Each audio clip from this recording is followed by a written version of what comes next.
Vamos lá enviar? Vamos falar do nosso querido CEO e o quanto, né, a repetição de padrão referente a esse posto parece que está na moda. Deixa eu colocar aqui o microfone para ficar melhor. Bom, eu postei agora um reel do CEO que roubou o boné de uma criança. E acho que 1 mês e meio atrás a gente viu o CEO que foi para um show do Coldplay com a amante, não é? E que ficou chateadinho porque foi gravado. O que essas duas histórias têm a ver e por que o título CEO é mencionado nas duas? Porque a ideia de poder e impunidade estão totalmente associadas. A ideia de quando eu chego num determinado lugar de poder, num determinado cargo, numa determinada liderança, ou quando eu tenho uma determinada renda, isso me dá a garantia de que eu sou blindado, sabe? Que tudo que eu fizer vai ser aprovado, que eu não vou sofrer consequências de nada. E isso é uma fantasia montada ao longo da história da humanidade, porque a gente sabe que sim, o poder vai conseguir muitos benefícios para essas pessoas. Só que isso vai fazendo você perder o filtro. Então, quando alguém chega num cargo de poder, vira um CEO, vira um político e sai fazendo coisas de um caráter duvidoso, isso não está falando do cargo, isso está falando do quanto ele buscou a oportunidade de colocar isso para fora. O quanto ele buscou um lugar de segurança para colocar isso para fora, sabe? E aí eu vou perdendo esse filtro e a gente precisa ter muito cuidado, porque esse filtro ele não se perde da noite para o dia, ele se perde nas relações. Quando você tem relações de poder e você vai crescendo, crescendo, crescendo, você vai se arrodeando de pessoas que vão sempre dizer o que você quer, que vão sempre te agradar, que vão sempre dizer que você é bom, que você é capaz. Essas pessoas já não têm mais coragem de te chamar a atenção para determinados comportamentos, para te dizer, olha, isso aqui não foi legal, isso aqui não foi bacana. E muito poucas vezes as pessoas de alto cargo têm a humildade de ouvir, tá? E aí, daí para frente é só para trás. Porque se eu não tenho mais a humildade de ouvir, se eu olho para você e uso a linguagem da máfia, quem é você, quais são os seus números para falar comigo? Se eu olho para o outro porque eu tenho um cargo a mais e ele não tem ideias, ele não tem pensamentos, eu vou entrar num lugar de sedução onde todas as pessoas ao meu redor vão me seduzir à minha ignorância. Elas vão me seduzir a praticar a maior das minhas ignorâncias. E aí quando eu caía de uma vez, tá? Então não é à toa que 2 CEOs foram flagrados fazendo coisas de comportamento duvidoso, né? O primeiro lá do Coldplay, que estava com a amante no show, e o segundo agora que roubou o boné de uma criança, e ambos não reconheceram o seu mau ato. Ambos tentaram se justificar. Ambos, inclusive esse de hoje, esse que roubou o boné do menino, ele falou, não venham falar mal de mim porque dá processo. Ele falou que quem fosse falar mal dele na rede social podia ser processado porque falar com alguém de poder, ameaçar, não sei o quê. Só que claro que ele não aguentou, né, neném? Claro que ele não aguentou. A galera malhou ele de tudo quanto foi jeito, ele apagou as redes sociais. Só que mostra mais um passo dessa ilusão. Ou seja, o meu poder ele não fica só na empresa, ele vai para a imprensa, ele vai para a internet, eu estou acima de tudo e de todos. O meu poder transcende as paredes da empresa, o meu poder transcende as paredes do cargo. Eu posso fazer o que eu quiser, aonde eu quiser, do jeito que eu quiser e nada vai acontecer comigo, afinal eu sou um CEO. Essa fantasia dos cargos de poder. Então a pessoa acaba se embriagando tanto na fantasia que ela acredita na própria fantasia. Ele realmente acreditou que poderia chegar na internet e dizer, não venham me ameaçar que não vai dar bom para vocês. Alguém conta para eles que já existe o Anonymous, esse pessoal que hackeia a vida dos outros e joga no ventilador. Gente, é muita loucura. Mas para que essa história serve? Eu postei um Rios falando de um evento, porque ele usa uma frase que as mães usam muito, que diz assim, eu peguei primeiro. Eu peguei primeiro. E é uma frase muito comum das mães usarem com os irmãos, quem pegou o brinquedo primeiro. E tem um livro que eu li há muitos anos atrás de um pastor que fala Pastoreando o Coração das Crianças, o nome desse livro está aqui em cima da minha cabeça. E ele fala exatamente o seguinte, ele fala Que tal seria você perguntar para os seus filhos, como você fica feliz, como é para você estar feliz vendo seu irmão chorar por um objeto que você pegou? Então ele chama para essa reflexão, diz como eu estou ensinando os meus filhos a se respeitarem, a se cuidarem uns dos outros nessa relação, ou se eu estou ensinando eles a competir entre eles. Né? A corrupção é ensinada dentro de casa. Quando eu compro um presente para um filho, eu digo para ele, esconda do seu irmão, senão ele vai querer também. Eu estou ensinando o meu filho a se vender e a passar por cima dos laços sanguíneos. E eu, como mãe ou como pai, tenho um lugar de autoridade muito forte. Tudo que eu digo para essa criança é uma lei, é um decreto. Então, se a minha mãe disse que eu posso fazer isso com meu irmão, eu posso fazer isso com qualquer pessoa. E aí lá na frente, quando ele passa por cima de alguém porque recebeu vantagem, a gente pergunta, mas onde ele aprendeu isso? Né? E muitas vezes essa corrupção foi aprendida lá embaixo, antes dos 10 anos de idade. Tá? Manda aí um assuntinho pra gente assuntar. Pesado, né? Segunda-feira começamos. Estamos em agosto, começou o mês, dia 1º. Agosto de Deus. Segundo semestre do ano começando. Quem quiser ir me ver lá em Minas, tem até o dia 5 de setembro. Agosto, começou setembro. O delay da informação, porque eu li aqui agosto no papel. Tem até o dia 5 dessa semana para organizar isso, porque o hotel precisa dessa resposta, tá certo? Eu preciso passar para o hotel a lotação e etc, para que eles possam disponibilizar esses lugares para outros hóspedes e etc, ok? Leiliane, pode ser que no dia, véspera do evento, eu consiga me matricular aí? Pode. Mas eu não consigo garantir isso para você, tá certo? Eu não consigo, porque o hotel não deu. Eu não consigo garantir isso para você, porque se eles tiverem reservas de outras pessoas, eles não vão deixar de hospedar outras pessoas para ficar esperando você decidir de última hora, tá certo? Então, a gente tem essa questão da logística do espaço também. Mais ou menos por aí que a banda toca. Então, até o dia 5 eu vou dar a resposta para eles definitiva. Quem estiver pensando de última hora, já sabe que de última hora eu não posso garantir nada. Manda aí um assuntinho pra gente assuntar, que hoje é segunda-feira. Mercúrio passou por aí também. Como é que foram as briguinhas de fim de semana? Quem brigou com quem no almoço de família? Deixa eu fazer uma pergunta pra vocês. Começo de mês. Até o dia 10 tem que pagar um monte de conta. Não é assim? Você já fez a previsão de quanto que você tem de possibilidades de entrada até o dia 10? O que você tem para gerar ticket, para gerar, se você é terapeuta, gerar atendimento, se você vai fazer workshop, etc. Ontem, esse final de semana, a gente discutiu isso na turma do Pandora, calendário de recebimentos. Eu preciso ter um calendário de previsão de entrada, de previsão de venda. O que encaixa? A minha agenda está definida até 2026. Eu sei exatamente o que eu consigo encaixar de terapia, de constelação, de consultoria, de atendimento Pandora individual.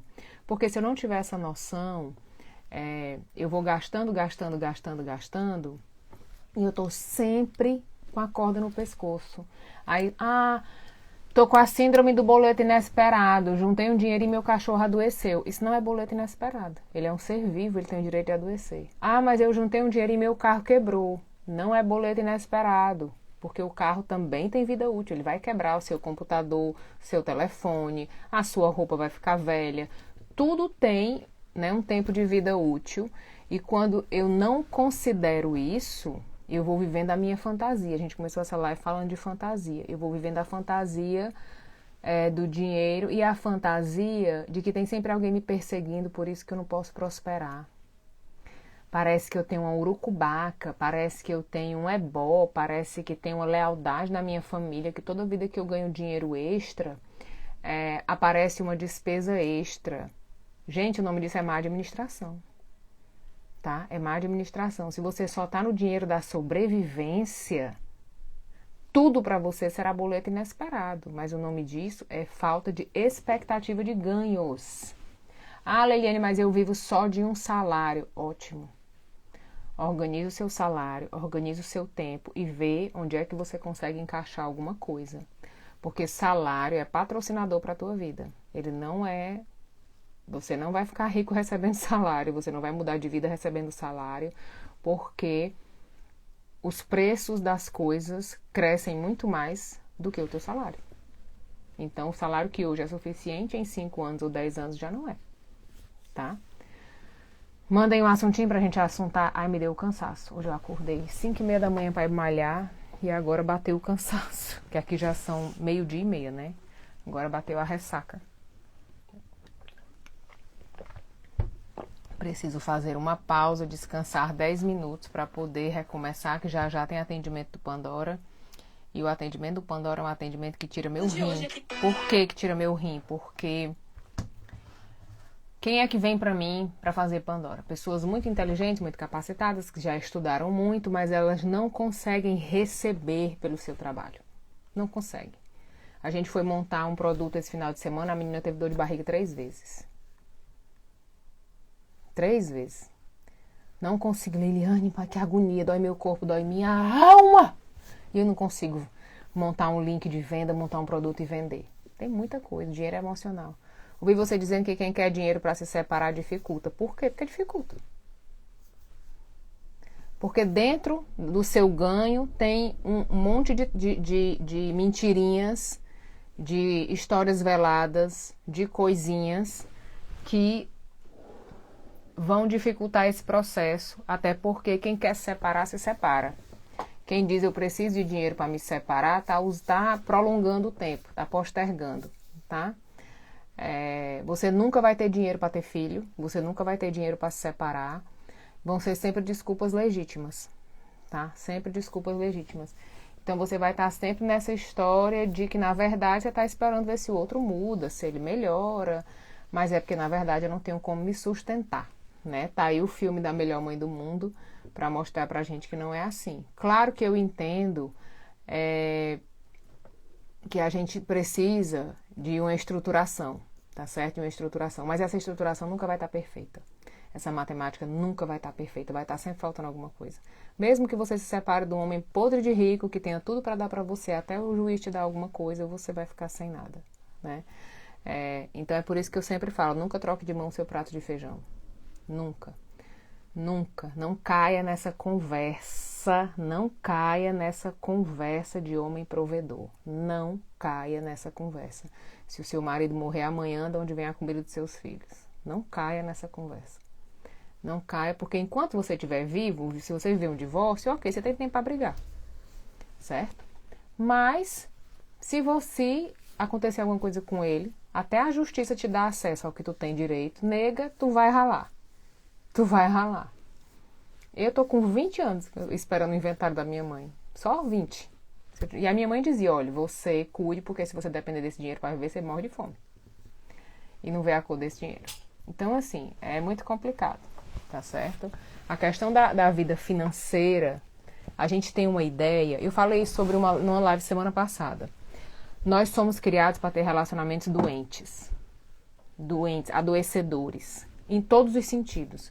Doentes de afeto, doentes financeiros, doentes psíquicos.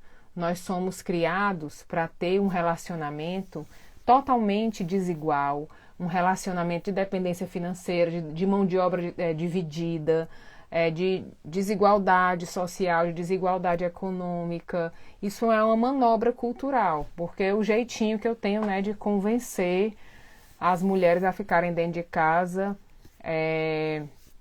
reproduzindo mão de obra, né? Afinal, o capital precisa de mão de obra. Então, a gente estava até falando isso ontem na oração, que o primeiro homem que disse sim para a esposa, eu vou te apoiar na tua trajetória, foi José.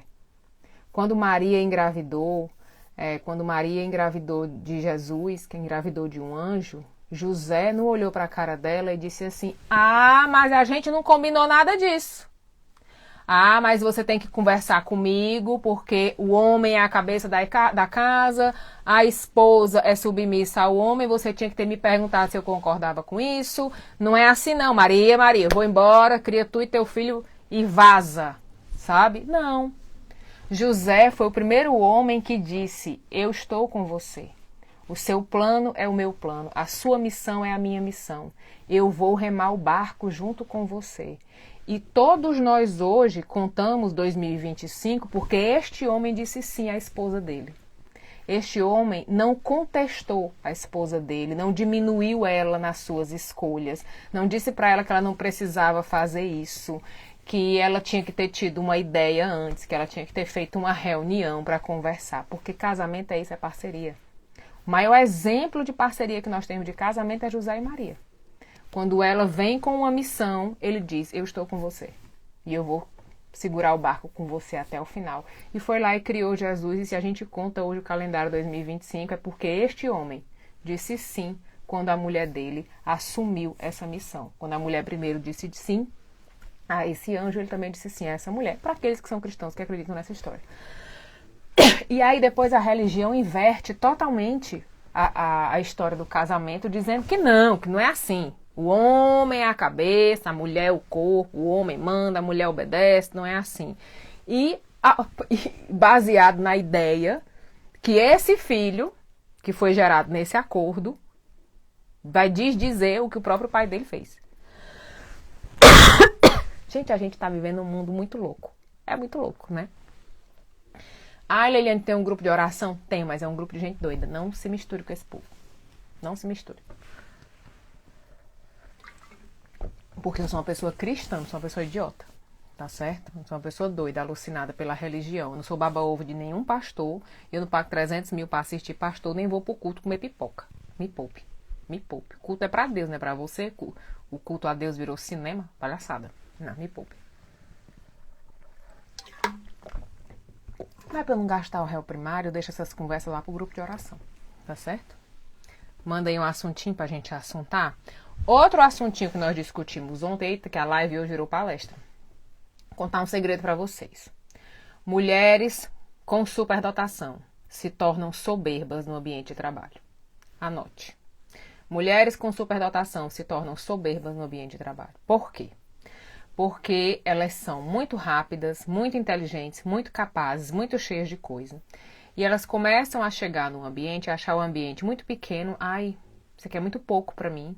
Ai, as pessoas são muito lentas, as pessoas são muito burras. E ela começa a ter um lugar soberbo. Por que elas se tornam soberbas? Porque elas foram tão humilhadas e diminuídas na sua trajetória, tendo que se fingir de burra, tendo que se fingir de boba, tendo que falar baixinho, que falar mansinho, assim, né? Meio adolescente, pronto. Tendo que se diminuir, que isso vai acumulando. Bicho, chegou nos 40, nos 50, isso explode. Isso explode. Esse bicho enjaulado explode. Então não é da noite pro dia que isso acontece. E aí a gente estava discutindo exatamente isso. Assim, se você é uma mulher com superdotação, você vai precisar trabalhar uma coisa chamada flexibilidade e frustração. Por quê? Porque se eu não tenho a habilidade de perceber e entender que o outro funciona diferente de mim, esse problema é meu. Se eu não tenho paciência porque o outro é lento, esse problema é meu. Sou eu que preciso trabalhar as minhas flexibilidades. Eu não tenho como transformar um cérebro comum em um cérebro acelerado só porque eu quero, tá? Então, a gente precisa ter um cuidado entre o que é exigência e o que é opressão. Entre o que é alta performance e o que é doutrinação. Ensinar não é doutrinar, tá? Pedir não é exigir, tá? Como é que eu vou calcular uma estratégia de execução baseada na minha experiência? Ah, mas é porque pra mim tem que ser assim. Ok, meu amor, você não tá no mundo sozinha, não. Mas é porque pra mim eu só funciono desse jeito. Pois, compre uma caverna, vá lá pra dentro. Porque a gente precisa viver em sociedade. A sociedade é um grupo de comum acordo, onde os acordos precisam ser flexíveis para todos. Eu não posso pegar uma sociedade inteira, milhões de pessoas, e submeter aquilo que é bom para você, aquilo que você acha que é bom, que você entende que é melhor. Isso não é matemática, isso não é ciência. Isso é pensamento altruístico, pensamento como é? Autorreferente lá em cima. Eu vou me ter como referência, ok, para aquilo que é para mim. Eu não me posso ter como referência para aquilo que é para o grupo, para aquilo que é para o coletivo. Eu não posso me ter como referência nem para meus filhos, que eles são diferentes de mim. Totalmente diferentes de mim. A partir de que idade é possível diagnosticar que uma menina tem superdotação? 12 anos é possível? Sim. Pequenininho você já nota. Quem trabalha com isso, né? Mas você pegar uma criança que com 2 anos, com 3 anos, ela já tem pensamento complexo, arborizado, ela já tem preocupações coletivas, ela já tem argumentação, ali a luz já está acesa. Ali a luz já está acesa. Ela tem movimento de pinça precoce, na escola ela vai aprender a ler mais rápido, ela não vai ter muita paciência de ficar na sala de aula. Nos 5, 6 anos a gente já consegue ter sinais, mas até antes. Até antes. A minha filha mais nova, ela estava com menos de 2 anos, aí ela tinha movimento de pinça, ela tinha frase completa, ela tinha alguns sinais. Aí uma amiga minha pediatra chegou lá em casa e fez, tu sabe que ela tem um parafusinho fora da curva, né? Eu digo, sei, mas tem quem puxar, né? E já dava sinais, já sinalizava pra gente muito cedo, muito cedo, muito cedo, muito cedo. Com 4 anos já falava 5 idiomas, então já dava muitos sinais. Agora, uma criança que tem superdotação não é um gênio, tá certo? Não é um gênio. É uma pessoa que tem uma habilidade maior de aprendizagem, uma facilidade maior de aprendizagem em alguns aspectos, tá certo? Não em todos. Ela tem um cérebro mais acelerado do que o padrão, a habilidade de aprender, um jeitinho e etc. Alguns vão ter hiperatividade, outros não. Alguns vão ter hiperatividade da fala, é aquela pessoa que é inteligente, mas não cala a boca, não consegue, porque ela tem hiperatividade, transtorno de hiperatividade de fala, refletido na fala. Algumas vão ter no comportamento físico, algumas vão ter no pensamento, vai dar 40 anos, entra em burnout, porque a cabeça não descansa, é aquela pessoa que dorme e a cabeça não desliga, tá? Então, superdotação é bom, mas ela pode virar-se contra a pessoa se ela não tiver acompanhamento, tá certo? Se ela não tiver acompanhamento, principalmente pelo ciclo de frustrações repetitivas. A mulher com superdotação, ela é humilhada 24 horas, ela é silenciada 24 horas. Ela vai dizer uma coisa aqui, vai um homem dizer a mesma coisa e ele vai ser ouvido e ela não, tá? Ela vai ser vista como histérica, como contestadora, como aborrecida. Aí vem todas as piadas, né? Falta de homem, tem mania que sabe tudo, falta chocolate para ela, deve estar de TPM. Então ela vai se emburrecendo na trajetória, para não perder o emprego, para não perder o namorado, né? Por exemplo, uma mulher com superdotação, ela é dificílima de casar. Porque o cara ou tem que ter também superdotação, ou ele tem que estar muito bem resolvido para poder lidar com isso, para poder lidar com essa mulher que pensa, que pergunta, que fala, que tem ideias, que executa, que faz planos, que tem sucesso. E doutrinariamente a nossa sociedade não foi educada para isso. Não estou dizendo que os homens são ruins, não. Estou dizendo que doutrinariamente a gente vai crescendo num lugar, nessa ideia de que o homem é cabeça e a mulher é corpo, que o homem é, né, o chefe da casa e a mulher é submissa, e se essa mulher for mais inteligente do que ele, já não dá, porque essa cabeça aqui ficou maior do que essa, entende? Então a gente tem uma construção cultural que vai apertar legal essa menina ao longo da vida, tá certo? Eu fui expulsa da escola. Essa aqui é uma menina superdotada, ela vai ser expulsa da escola. Pode esperar. Ela vai fazer bingo. Assim, ela vai pedir música no Fantástico. Pede música no Fantástico. A Tata Werneck, coitada, morreu de ser expulsa da escola. Né? Tenho várias alunas que dá para pedir música no Fantástico. 3, 4 expulsão da escola. Por quê? Porque ela pergunta, ela contesta. E uma mulher que pergunta e que contesta, ela é rebelde. Um homem que pergunta e contesta, ele é um visionário. Ele é além da... Ele é, como é, né, visionário? Tem um nomezinho, vanguardista. Né? Ele é à frente do tempo dele. Mas a mulher é chata, a menina é chata. Vai brincar de boneca, vai pintar uma unha, sabe? Vai lavar uma roupa.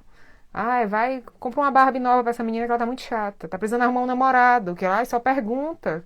Insuportável. Eu lembro que na faculdade de psicologia eu li uma questão e falei, professor, essa questão tá errada. Mas essa questão foi do ENAD, sei lá, do nada. Mas tá errada. Tá errada. Tá errado, porque a vírgula tá fora do lugar, cabe interpretação, e dentro da interpretação cabe duas respostas. Ah, mas aí eu teria que contestar a prova do Enem. Conteste. Conteste. Se você não foi pra aula de português, eu fui. Ah, porque... E nisso fica, entendeu?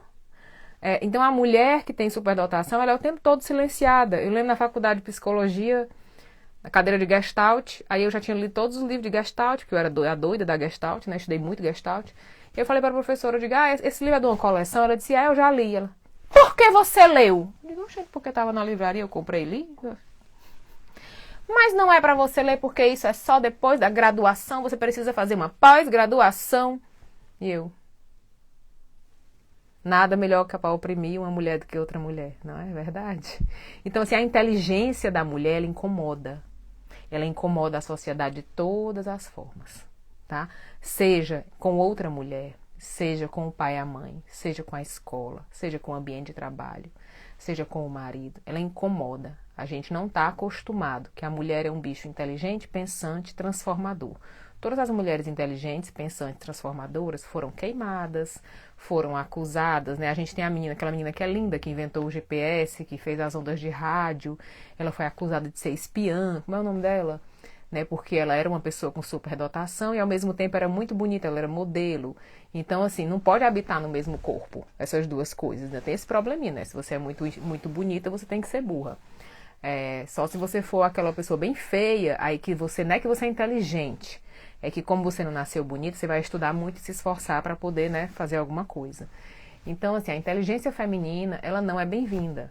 Ela nem é dada como existente, tá certo? Ela nem é dada como existência. Ela é dada como um erro geográfico aqui, um erro na distribuição dos cromossomas, né? E aí, o índice de depressão de mulheres com superdotação, o índice de expulsão de escola, o índice de demissão de trabalho, o índice de divórcio é super alto. É muito alto, muito, muito, muito, muito alto, muito alto. Então, assim, mulher com superdotação, quando elas vêm pra mim, pode esperar, dá 6 meses ela é demitida. Não aguenta mais que 6 meses no ambiente de trabalho. Criança, chegou na adolescência, enquanto é criança é bonitinho. Chegou na adolescência, ali 12 até os 15 anos, daí pra frente é só pra trás, tá certo? Daí pra frente é só pra... Aí tome confusão em escola. Aí ela faz o quê? Mas é porque ela tinha que passar no vestibular. Ela mandou pro inferno e passa no vestibular e fica todo mundo chateadinho, né? Eu lembro quando eu fiz vestibular, eu engravidei na 7ª série, fui expulsa algumas vezes na vida e quando eu fui fazer vestibular, eu fiz 11 vestibulares e passei em todos. Falando com quem? Me erra. Porque a pessoa que tem a habilidade de aprender, ela não... Eu sou a pessoa com superdotação e hiperatividade. Eu não suporto ficar sentada assistindo aula. Eu assisto aula andando, correndo, de um lado para o outro, passando roupa, fazendo alguma coisa. Então imagina eu na escola. Eu estudava numa escola que era meio militar, assim, era super doutrinada, né? Super doutrinadora. Você indica algum profissional que faz diagnóstico? Tem vários profissionais que fazem diagnóstico. De superdotação são poucos, porque os estudos são muito recentes, né? Não os estudos são recentes, mas assim, a popularização dessa ideia é muito recente. A gente tinha muita popularização da ideia do autista com hiperfoco, que é uma coisa diferente, tá? De superdotação. A gente precisa entender que a mulher tem um pensamento complexo interhemisférico, então na mulher a superdotação feminina, ela vai ter, né, um pensamento arborizado e uma aceleração muitas vezes maior do que a do homem. E a gente tem essa questão da inadequação social, tá? Então, assim, tem muita área. Eu estou fazendo especialização e vou fazer a pós-graduação também em superdotação. E a melhor parte todos os professores são homens. Então, é super engraçado os exemplos que eles dão, porque não tem uma mulher falando sobre isso. Pode até ser que tenha, mas dentro dessa pós-graduação que eu comprei, todos os professores são homens e eu fico assim. O mundo é melhor quando você usa um par de calça, né? O mundo é mais legal, porque se eu fizesse essa mesma pergunta aí e eu fico observando. Então a gente ainda tem muito para caminhar, tá certo? Não estou dizendo que eu vou morrer trabalhar com isso ou que eu vou fazer avaliação. Eu detesto fazer avaliação. Por quê? Porque uma pessoa superdotada não aceita ser avaliada. Ela manobra o teste. Uma pessoa com superdotação, ela lê o teste e ela sabe qual é a resposta que ela tem que marcar para o resultado que ela quer dar. Então, ela vai dar o balão no teste. Se preocupe não que em 2 minutos ela dá o balão no teste. Porque ela sabe que está sendo avaliada. Ela é mais rápida. Então, assim, os instrumentos para medir superdotação são terríveis. Porque para um superdotado, ele vai dar um jeito. Entende? E a gente precisa entender que as avaliações... Assim, por exemplo, eu peguei uma avaliação essa semana de uma cliente minha que ela pediu para eu ler e tal. Então, os instrumentos utilizados na avaliação dela, que é uma paciente de 37 anos, foram instrumentos para criança e adolescente. Eu não posso medir o cérebro de um adulto com instrumentos de criança e adolescente. A gente precisa entender o seguinte, ó. Leiliane, tem um laudo, é um diagnóstico? Não. Não. Um laudo, ele serve para ser derrubado. Não entendi. O laudo, você vai fazer uma avaliação, certo? O laudo, ele serve para eu derrubar. Se eu não conseguir derrubá-lo, ele vira diagnóstico. Ele vai ser dado como diagnóstico.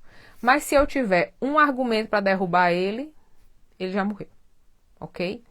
Então, não é porque eu fiz uma avaliação que aquele laudo é diagnóstico. No caso dessa minha cliente, que ela trouxe para mim o laudo, eu disse, na primeira página, ele morreu. Porque na primeira página, quando eu vi os instrumentos, eram todos para criança e adolescente. Se você tem 37 anos... Aqui na primeira página ele já morreu. Então não faço avaliação. Eu tenho até dá um Google aí, Instituto Reis e Campos. Era uma professora minha da faculdade, ela era muito boa, uma neuropsicóloga muito boa, em São Paulo, fica em Moema. Não lembro o nome dela, mas ela era muito boa. Não faço, o que eu faço é isso. Eu dou uma olhada no laudo, tá? Pra ver no que é que ele vai dar. Para ver se ele cai facilmente ou não. Mas, por exemplo, eu tenho muitas clientes com superdotação e TDAH. Aí eu tenho que perguntar quais são os sintomas que fizeram o recorte para o TDAH. Por quê? Porque nas mulheres a gente tem o abuso infantil frequente e o abuso traz sintomas de TDAH. O abuso vai causar perda de memória, ele vai causar... dificuldade de aprendizagem, ele pode causar comportamento hiperativo, ele pode causar comportamento de isolamento. Então, eu preciso ter uma anamnese muito detalhada numa mulher para eu chegar no TDAH. Porque facilmente ele cai. Facilmente ele cai. A maioria dos diagnósticos de TDAH feminino cai. Numa primeira conversa ele já cai. Tá? Porque, assim, a gente tá meio numa indústria de laudo, sabe? A galera tá fazendo meio linha de produção. E quando eu peguei a avaliação dessa minha cliente, por exemplo, as respostas eram iguais. Aí eu falei pra ela, ó, a sensação que eu tenho quando eu leio esse documento é que tem um Ctrl+C, Ctrl+V aqui, que fica, sabe? Que a pessoa, assim, você marcou 5 pontos, aí... Já tem aquelas respostas prontas. Você marcou 7 pontos, já tem aquelas respostas prontas. Você marcou 10 pontos. Me deu uma ideia meio de linha de produção. Porque um bom laudo, uma boa avaliação, ela demora muito tempo. Muito tempo. Ela é uma avaliação que vai levar em consideração se você dormiu bem antes da avaliação, se você se alimentou bem, se você está numa semana de prova, o seu histórico... Sabe, tem muita coisinha que a gente tem que dar uma olhada num paciente para dizer, isso aqui puxa para lá, isso aqui puxa para lá, mas é muito fácil derrubar. Porque tá muito linha de produção. É triste, mas é assim, né? A gente tem que estudar tanto para fazer um negócio desse, e infelizmente não é bem pago, né? Quando eu fiz a cadeira de testes, era R$2.000 que você cobrava para fazer um teste, 6 sessões, e o cão é quem faz. Eu que não vou fazer. Pouco dinheiro, muito trabalho, pouco reconhecimento. É isso. E aí virou essa linha de produção, tá certo? No caso das superdotadas, é mais difícil. Vejo que tem muito laudo, mas não tenho o que fazer depois disso. Vejo que as pessoas se justificando. Eu tenho isso e tenho aquilo. Chama síndrome de Munchausen, ganho compensatório da doença. Na verdade, essa pessoa não tem nada, porque ela tem a safadeza.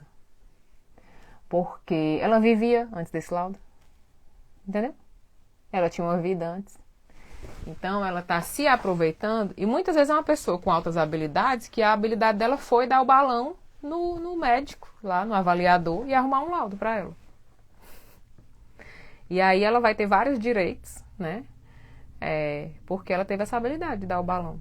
Então, assim, se eu uso o meu atestado, é porque eu tenho TDAH, é porque eu tenho ansiedade, é porque eu tenho não sei o que, você tem a safadeza. Porque você tem a safadeza, porque você vivia muito bem antes de ter esse diagnóstico. Aí agora você está usando o diagnóstico para se dar bem em relação às outras pessoas. Então não venha com conversa para meu lado não, tá? Se alguém sentar às vezes eu vejo perfil de Instagram, né, assim, vencendo o TDAH. Como é vivendo o TDAH um dia por vez. Ô, gente, arruma o que fazer. Ninguém tem nada a ver com o teu laudo, com a tua vida. Tá certo? O mercado é para todo mundo. Claro que se eu vou ter um estudante, eu vou ter uma adaptação de metodologia de ensino para ele. Se eu tenho um paciente que tem autismo, que tem sensibilidade sonora, eu vou deixar ele usar um protetor de ouvido e etc, etc. A gente vai ter essas adaptações, tanto no mercado de trabalho como nas instituições de ensino. Mas a pessoa que usa isso como bandeira, sabe? Que usa isso como porta de entrada, desconfia. Desconfia que o buraco é mais embaixo, tá? Desconfia que o buraco é mais embaixo, chama malandro. Chama malandro. Isso já existia antes dos diagnósticos, tá certo? Vamos embora, tá? A live fica muito longa. Cheiro.